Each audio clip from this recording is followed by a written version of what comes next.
Space and time are an abstraction. Time flies. Life moves from the past to the future. What happens now and what will happen in the future is always a result of what happened in the past. In our world, something is always being born, something dies, and something remains the same. Everything in the universe is created, maintained for a certain amount of time, and then destroyed in order to be renewed in ideal form again. It's extremely difficult to say when Hinduism began. The tradition itself maintains that it's a timeless religion that has always existed. The origins of Hinduism can be traced to the ancient Indus Valley civilization. This would mean that the religion is over 4,000 years old. Along with ancient Egypt and Mesopotamia, it was one of 3 early civilizations of the Old World, and the most widespread among them. It was the real birthplace of Western ideology and culture.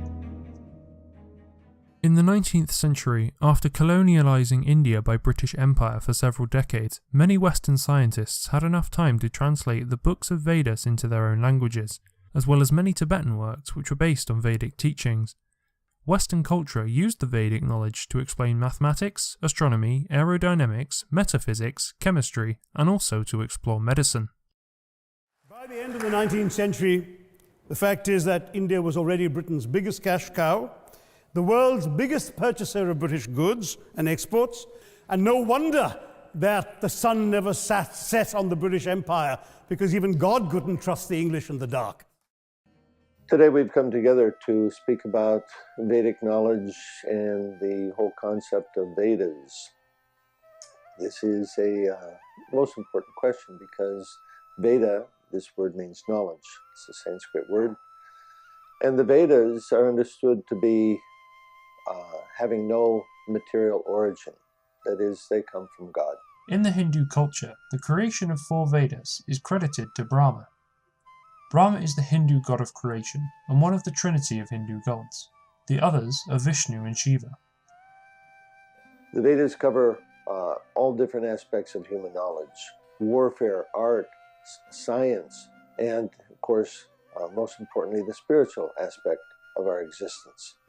In material existence, these 3 aspects are always present: creation, maintenance, and destruction. So therefore, there needs to be some personality who puts their consciousness there to in charge of these things. In the Hindu concept is the Trinity, Brahma, Vishnu, and Shiva. The Brahma is the creator of this material world, or what we would say the secondary creator.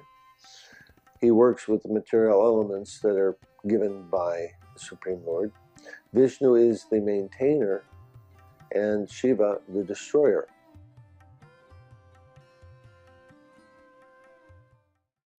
Many Western modern inventions are stolen from Vedas. Here is a list of Western famous inventors who were inspired or copied their works from Vedas. Sir Isaac Newton, English physicist and mathematician recognised as one of the most influential figures in the scientific revolution. Alessandro Volta, Italian physicist and chemist credited with the invention of the first electrical battery. Charles Darwin, English naturalist and geologist, best known for his contributions to evolutionary theory. Max Müller, German-born philologist and Orientalist who lived and studied in Britain. He was one of the translators of the Vedas books. Alfred Nobel, Swedish chemist, engineer, innovator, and armaments manufacturer. He was the inventor of dynamite.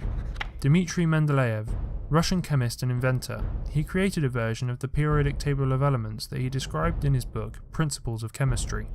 Mark Twain, American author, stated, "India is the cradle of the human race, the birthplace of human speech, the mother of industry, the grandmother of legend, as well as the great-grandmother of tradition.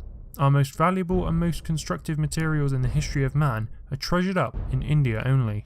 Thomas Edison, American inventor and businessman.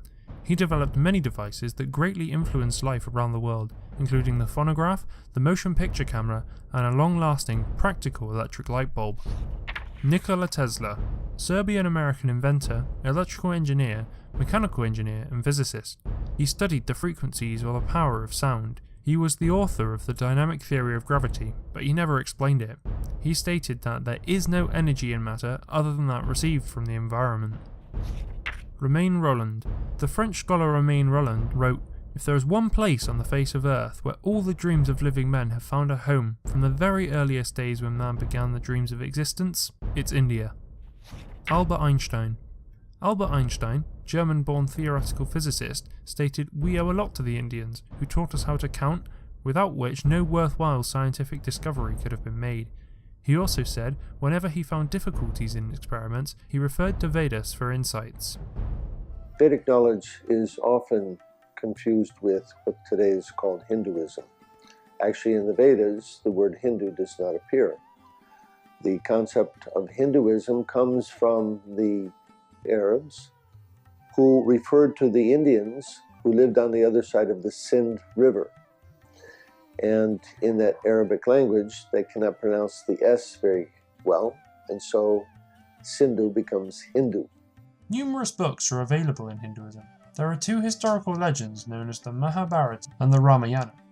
Of course, many people know about the book called Mahabharata and the Ramayana. These are two of the great Indian classics. The Mahabharata is accepted by Indians, people of Vedic culture, as being the authentic history of India. And that story takes place approximately 5,000 years ago, at the end of the last age, in which there's a great war on the basis, or let's say, a war fought over the principles of Dharma. Dharma means, what are we supposed to do? How are we supposed to live? What are the principles by which this world should operate? So, like we said, this world has two different personalities, the divine or devas, and the demonic or asuras. And throughout the history of the world, there's always conflict between these two groups because they have different purposes. So the Mahabharata is a description of the Battle of Kurukshetra, what we might call the First World War, in which the devas, or the divine, and the asuras, they were fighting for control of the planet. Brahmastra, the weapon created by Brahma himself. The term astra means an arrow or missile. It was charged with all the power of the universe. There was neither a counterattack nor a defense that could stop it. As we talked about the Battle of Kurukshetra, in the Mahabharata there's mention of the different astras or weapons that they used. One astra is called the Brahma Astra. And this is actually a type of atomic weapon. It has its unconquerable force, but very different from today's atomic weapons in that the Brahmastra will attack or devastate one specific thing without harming anything around it. So it attacks with irresistible force, devastating force, without harming anything other than its intended target. So it's a very intelligent weapon, very powerful and intelligent. Ancient scripts have influenced great scientists in Germany, America, and all over the world. Hitler and the Nazi staff were exceptionally interested in ancient India and Tibet and sent expeditions to both of these places yearly, starting in the 1930s. Well, let me quantify World War I for you. Again, I'm sorry, from an Indian perspective, others have spoken of other countries. India supplied 70 million rounds of ammunition, 600,000 rifles and machine guns, 42 million garments were stitched and sent out of India. Someone challenged reparations elsewhere. Well, I'm sorry, Germany doesn't just give reparations to Israel. It also gave reparations to Poland. Perhaps some of the speakers here are too young to remember the dramatic picture of Chancellor Willy Brandt on his knees in the Warsaw Ghetto in 1970. The United States government supported all work on nuclear weapons. Operation Paperclip was a program in which over 1,500 German scientists, technicians and engineers from Nazi Germany and other foreign countries were brought to the United States for employment after World War II. Nuclear weapons are so destructive, and ballistic missiles are so swift, that any substantially increased possibility of their use, or any sudden change in their deployment, may well be regarded as a definite threat to peace. Many German research facilities and the personnel had been evacuated, particularly from the Berlin area. These scientists contributed towards the first NASA rocket engines and what followed are the first flights to space. We want to look at new designs new materials, new technologies that will transform not just where we can go, but what we can do when we get there. By the mid-2030s, I believe we can send humans to orbit Mars and return them safely to Earth. And a landing on Mars will follow, and I expect to be around to see it. We announced 6 new sites for nuclear reactors. Clearly, we have to develop a training program for the 60,000 jobs that are going to be required in that nuclear industry, and the government remains very committed to it. I'm proposing a $40 million initiative led by a high-level team from the White House, NASA, and other agencies to develop a plan for regional economic growth and job creation. And I expect this plan to reach my desk by August 15th. By doing that, we will ramp up robotic exploration of the solar system, including a probe of the sun's atmosphere, new scouting missions to Mars and other destinations, and an advanced telescope to follow Hubble. This government is very concentrated at the moment on recovering from 25 years of no nuclear activity with what we've got. And we've got to concentrate on the reactors that are available, that we've had approval for, in order to get our next generation nuclear power off the ground. We know fully that thorium reactors will take 10 to 15 years to develop. There is a high cost in that development. Please forgive my ignorance, but what is thorium? It is named after the Norse god Thor. It comes out of monazite sands, which are largely found in India and Norway. And there are all sorts of other facts that she can find in Wikipedia, as indeed I did. My lords, while some very interesting developments and work has been done in India on the thorium-based reactor systems, is it not true that even those who feel the research is very useful do also admit that it will remain very much a second string for a long time? And is it not vitally important that the government should not be diverted from building for the fastest possible program of building nuclear power stations? And should it not be noted by the anti-nuclear lobbies that the German decision to close down nuclear power will make Germany much more dependent on fossil fuels and will greatly increase the carbon emissions from Germany?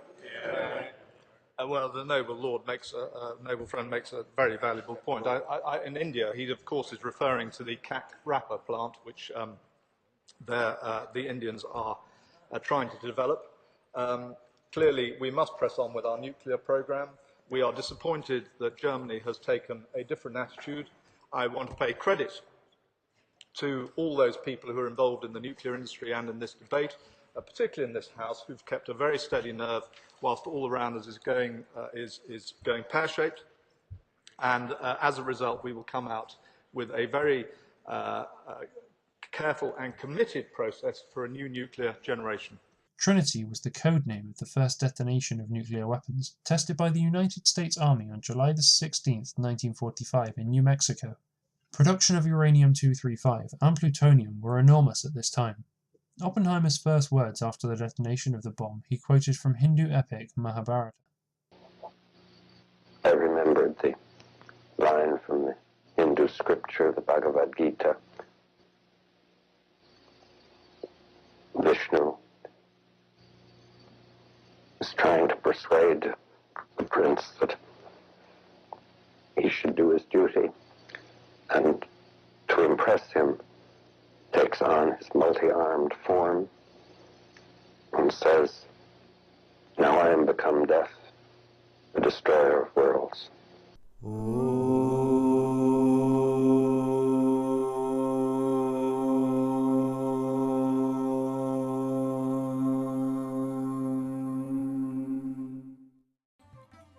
Sudarshana Chakra. It's a discus that represents the mind and revolving creativity. It's also a weapon that cuts the heads of demons. Chakra is used for the ultimate destruction of an enemy. It has spikes in 2 rows moving in opposite directions. It's the most powerful weapon in Hindu mythology. Neither Lord Brahma nor Lord Shiva could stop it. The Devas, they also have their different weapons. Vishnu, he has 4 arms, and in 2 arms he has a club and a disc. The other 2 arms, a lotus flower and a conch shell. So, because Vishnu is the maintainer of the world, Two of these are for the asuras and two are for the devas. For the asuras, there's the club and the disc, so that he can keep everything in check. Because the asuras, by their nature, they don't care about others. They run roughshod over things, and so they need to be, it's like police. Police have to keep the criminal elements in check. So the club and the disc are for them. But for those who are godly or already agree to follow the laws of God, then he has the lotus flower and the conch shell. Pashupatastra in Hindu mythology is the most destructive personal weapon of Shiva, discharged by the mind, the eyes, words, or a bow. This weapon, when used, would destroy the entire world. Lord Shiva, of course, also has his weapons. Lord Shiva is in charge of the devastation of the material world. He's a very, very powerful personality. He's not in the category of living beings like us, but he's actually part of the Godhead. He is the shelter of those persons who are immersed or taken by tamagun. So tamagun means destructive elements, intoxication, death, warfare, and so on. In August 1945, during the final stage of the Second World War, the United States dropped atomic bombs on Japanese cities of Hiroshima and Nagasaki.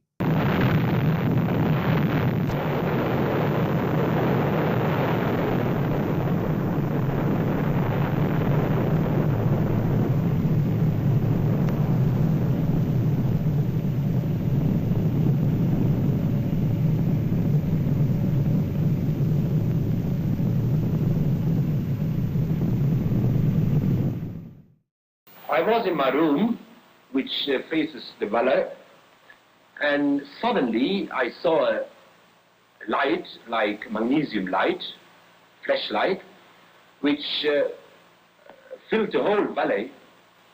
And looking out of my window to find out the reason for this peculiar phenomena, I saw nothing besides this light, and turning from the window to the door of my room, I heard a crash. It may have been 10 seconds after seeing the light, the flashlight. And immediately I was covered with splinters of the window frames and glass sticking into the walls and actually my flesh itself. The Mahabharata clearly describes a catastrophic blast that rocked the continent. It was an unknown weapon, an iron thunderbolt, a gigantic messenger of death, which reduced to ashes the entire race of the Vrishnis and the Andhakas. The corpses were so burned as to be unrecognizable. Hair and nails fell out. Pottery broke without apparent cause, and the birds turned white. After a few hours, all foodstuffs were infected. This looked like a description of deaths and devastation due to radiation poisoning at a nuclear blast. Based on these descriptions, many theorists believe that nuclear weapons could have existed in ancient times. However, it's not clearly explained by science how these ancient civilizations knew such an advanced technology. The more we try to understand this, the more questions we uncover.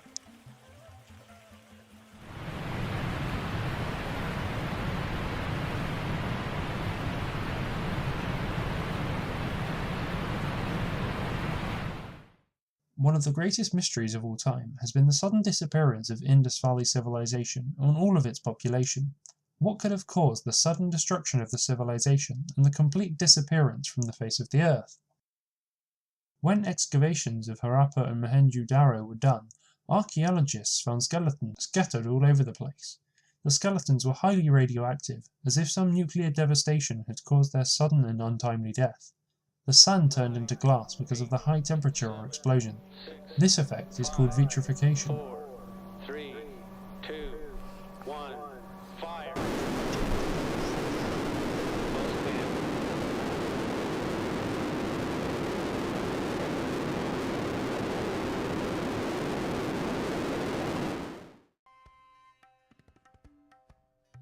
The ancient Hindus could navigate the air, and not only navigate it, but fight battles in it.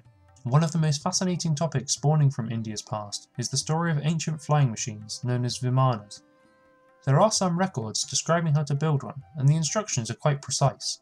The ancient Indian epic describes a Vimana as a double-deck circular aircraft with portholes and a dome. It flew with the speed of the wind and gave forth a melodious sound.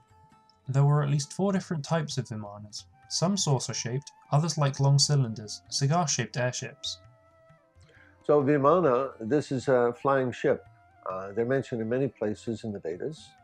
Previously there were flying airplanes, and not mechanical devices like we have today using petroleum, but they actually worked on other principles. The description of one, there's one asura by the name of Shalva. He had a wonderful airplane that could become invisible, that had many different kinds of weapons that it could discharge. It could fly at different altitudes and different speeds. Any military commander today would be very happy to actually have such an airship. We beheld in the sky what appeared to us to be a mass of scarlet cloud resembling the fierce flames of a blazing fire. From that mass, many blazing missiles flashed, and tremendous roars, like the noise of 1,000 drums beaten at once. And from it fell many weapons winged with gold, and thousands of thunderbolts, with loud explosions, and many hundreds of fiery wheels. Loud became the uproar of falling horses, slain by these missiles, and of mighty elephants struck by the explosions. Those terrible Rakshasas had the shape of large mounts stationed in the sky. Vimanas were powered by some sort of anti-gravity. Vimanas took off vertically, and they were capable of hovering in the sky like a modern helicopter. A fighter aircraft is a military aircraft designed primarily for air-to-air combat against other aircrafts. There are also bombers and attack aircrafts whose main mission is to attack ground targets. The modern jets are highly equipped and ready for operation in a nuclear warfare environment. There are also military helicopters. The most common use of helicopters is to transport, but they can be modified to perform other missions, or even can be armed with weapons for attacking ground targets. The best combat helicopter is called Apache. It is armed with aerial rockets and can fly up to 180 mph.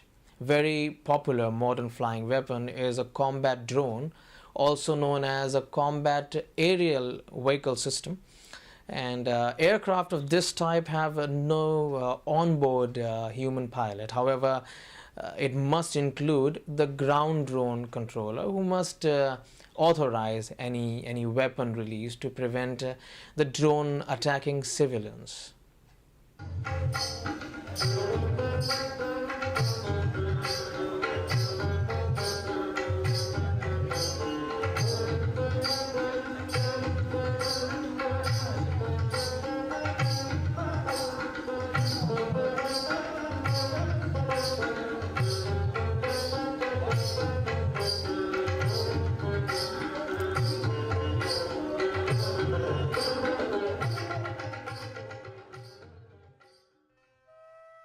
This age that we're in today is called Kali Yuga.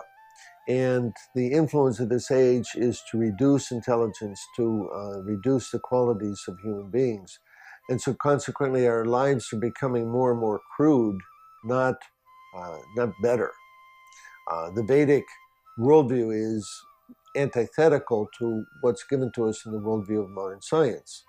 Modern science would have us believe that everything began from a big bang and it's evolving and getting better and better, and that what we have today is the pinnacle of human civilization. The Vedic opinion is completely opposite, that formerly there were very grand civilizations, and this age has become a much worse quality. So everybody's heard about the Golden Age, perhaps, and the Silver Age. There's Golden, Silver Age, Bronze Age, and now the Iron Age of Kali. This means degradation of human life. So now we have airplanes, we have flying ships, we have atomic weapons, but these are very crude compared to the airships and the weapons of former ages. The future is a concept. It doesn't exist. The point of life is here and now. The Vedic worldview explains time as being cyclical, that history does repeat itself again and again. So these four ages, the Golden Age, the Silver Age, the Bronze Age, and the Iron Age, they repeat one after the other. Each age has different qualities. And so the earth is somewhat like a multi-purpose room. So there's a time for those who are very saintly and a time for those who are very worldly.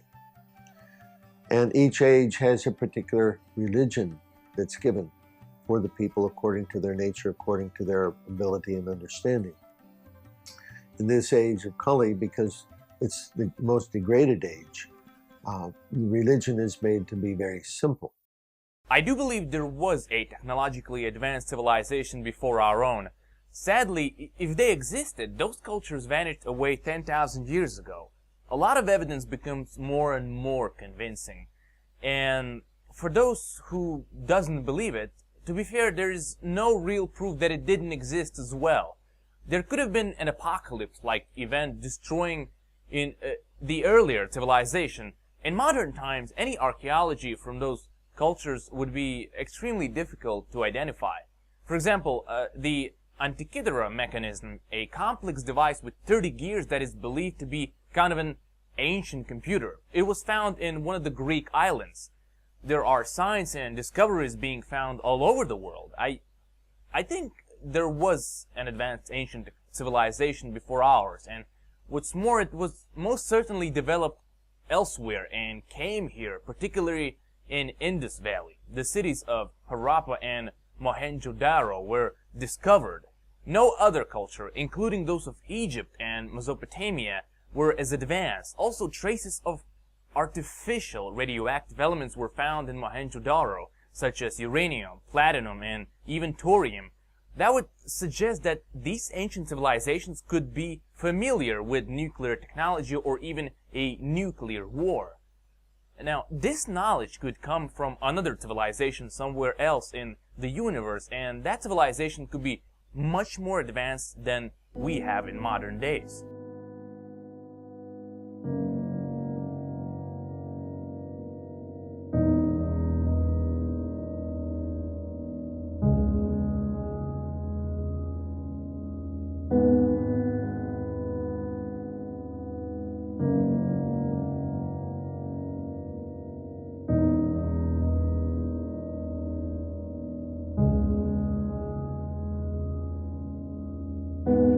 It's never too late, and it's not too soon. The day when things will change is the day we decide to change them. There, of course, are many different religions, and they all understand God in different ways.